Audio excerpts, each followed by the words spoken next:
Hi, I wanted to give a review of this EFX New Hope Darth Vader helmet.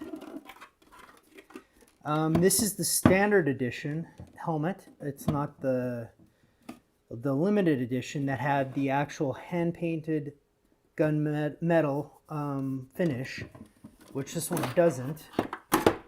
This one's just a standard spray. But you can see that they tried to go for the same paint scheme, but it doesn't have the weathering. The A New Hope helmet has this distinctive sea scar on one of the cheeks, and this one doesn't have any weathering. Whatever weathering is on there, it's just inherent that wear and tear of the helmet, because I have worn this helmet out.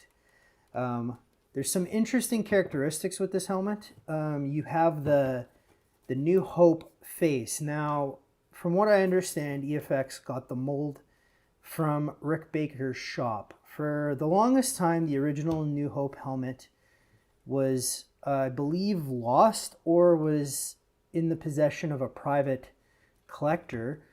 They had found out that Rick Baker had taken a mold of the original helmet. So he had a mold of the original helmet because the original helmet has some distinct characteristics that are not that do not carry on from the other helmets. And a lot of people, they just assume that Darth Vader's helmet is always the same.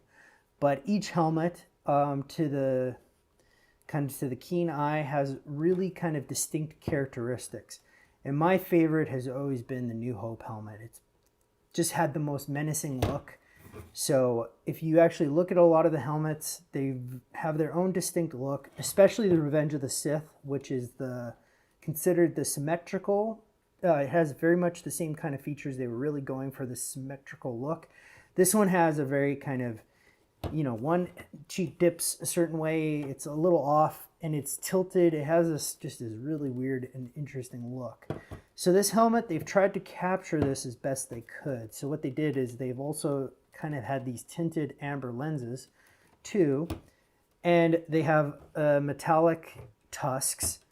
And the inside, this is kind of actually where I find this helmet's a little disappointing, because I actually bought Ruby's Darth Vader helmet, and it was actually thicker. It was thicker plastic and it actually had better padding. You'll actually, if you can see inside, you can quite easily cut your nose on this. There's not a whole bunch of padding inside. They just kind of have some standard padding here, some padding there, but your nose will just get cut up to all hell with that. But I assume they just think that you should just pad it out yourself. But I found that the Darth Vader Ruby's helmet was actually better protected and actually thicker. This plastic is very thin. It's very thin kind of plastic.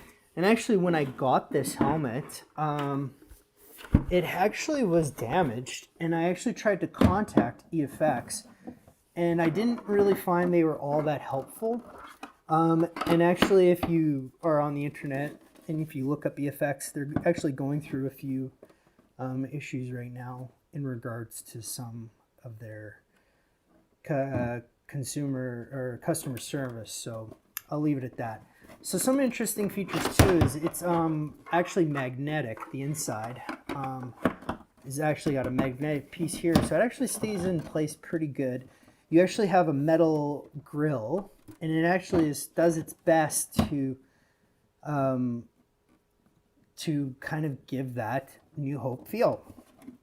Now, so my review of this is, I think this is a great helmet, but I would say, like, it's based off the New Hope molds, which is really cool. It looks like the New Hope helmet, but I would actually say I would trade the metal tusks and the metal grill for actually cheaper price point, and maybe thicker plastic, better protected would be really cool. I think that this could have went for a lot cheaper, personally. I actually do like that. I will not actually complain too terribly much, because I think it is great that they provided a cheaper helmet for a collector, because the other ones are a lot more expensive and this one was a lot more cheaper. So I would say all in all, this is a pretty good helmet.